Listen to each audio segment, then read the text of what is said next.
Alors concrètement, quelle action acheter? Après plusieurs vidéos théoriques, je lance une série mensuelle où je sortirai mon top 3 des actions du mois à acheter. Ce sera toutes des actions que je détiens et qui seront toutes éligibles au PEA.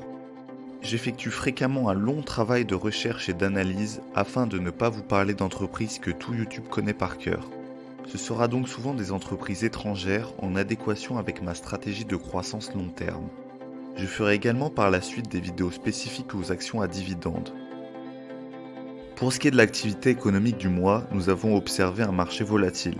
Entre les éternelles discussions sur les taux d'intérêt et les nouvelles lois asiatiques, entre le secteur du jeu vidéo, la taxation des plus riches ou encore sur les problématiques démographiques liées au vieillissement. Nous avons également constaté une correction sur les valeurs de croissance, ce qui peut être une opportunité d'achat. La thématique de l'énergie a été mise en avant avec les problèmes chinois, ce qui pourrait avoir une influence sur la croissance mondiale, à suivre. Alors sans tarder, passons à mon top 3 des actions à acheter en 2021.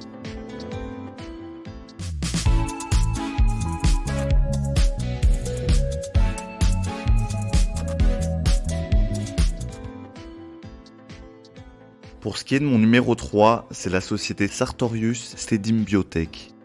Cette valeur connaît une croissance quasi permanente depuis son introduction en bourse en 1996. Je vais constamment privilégier les entreprises avec une valeur d'action qui croît d'année en année, plutôt que des sociétés avec des cours d'action en dents de scie. En effet, Sartorius Stedim, c'est 722% de croissance en 10 ans, 563% en 5 ans et près de 300% en 3 ans. C'est l'un des principaux fournisseurs d'équipements et de services destinés au processus de développement, d'assurance qualité et de production dans l'industrie biopharmaceutique. Sartorius Stedim aide ses clients à développer et à fabriquer leurs médicaments biotechnologiques avec rapidité et rentabilité. Doté de propres sites de production et de recherche en Europe, en Amérique du Nord et en Asie, ainsi que d'un réseau de distribution internationale, l'entreprise assure une présence mondiale. Son principal site de production et de développement se trouve en Allemagne. Sartorius Stedim Biotech est l'une des 2 entités cotées en bourse du groupe Sartorius. Sartorius AG, la société mère, est cotée à la bourse de Francfort.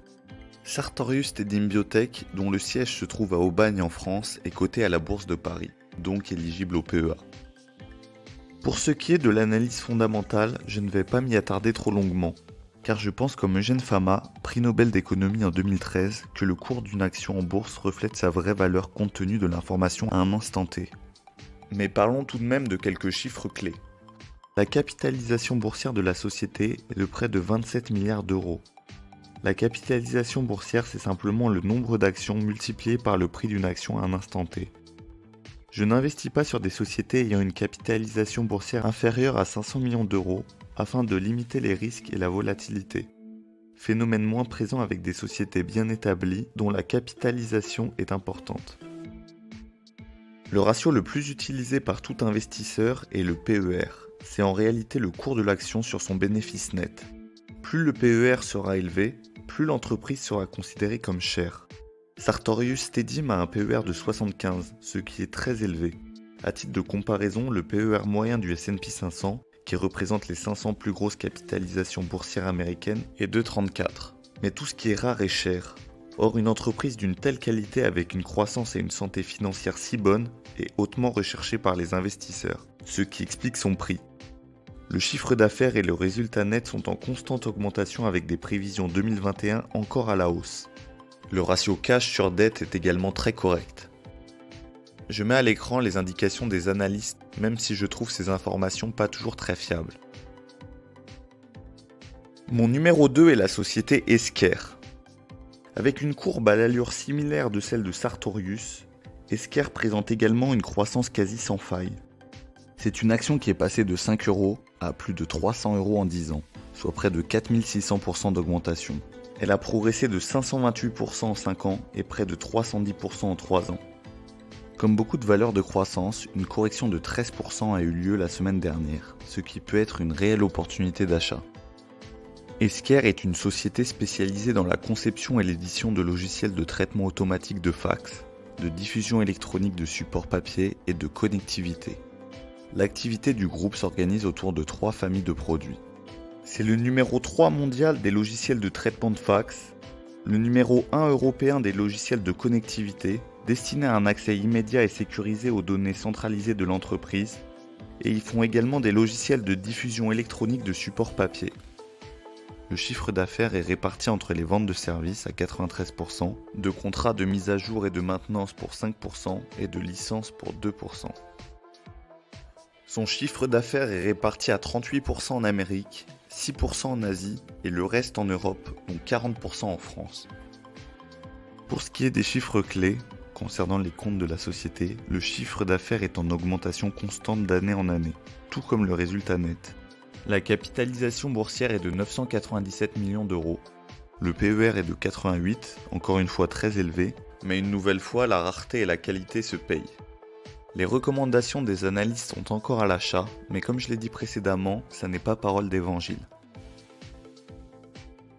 Pour ce qui est de ma pépite, il s'agit de ASML Holding, en quasi constante croissance depuis sa création, avec un prix de l'action ayant augmenté de plus de 2200% en 10 ans, plus de 550% en 5 ans et près de 300% sur les 3 dernières années. Nous constatons une récente correction avec un prix de l'action ayant perdu 15% de sa valeur sur le plus haut historique, ce qui est pour moi une belle occasion pour ouvrir cette ligne ou pour renforcer sa position. ASML Holding figure parmi les premiers fabricants mondiaux de matériel de lithographie destiné à l'industrie des semi-conducteurs. Les équipements produits par le groupe sont destinés à l'impression des circuits imprimés.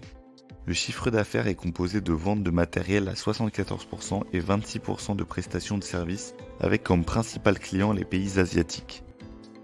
Pour ce qui est de l'analyse de ses comptes, c'est une société solide avec une capitalisation boursière de 163 milliards d'euros, un PER de 47, donc moins élevé que les deux précédentes valeurs. Le chiffre d'affaires est en augmentation constante. Petit bémol pour le résultat net qui a stagné entre 2018 et 2019, mais ce dernier est largement reparti à la hausse en 2020, et avec de belles prévisions pour 2021. La société n'est pas prête de tomber en faillite car son cash flow est supérieur à ses dettes. Le consensus des analystes est à l'achat fort. Alors voilà, c'était pour moi les 3 entreprises d'exception à détenir dans son portefeuille.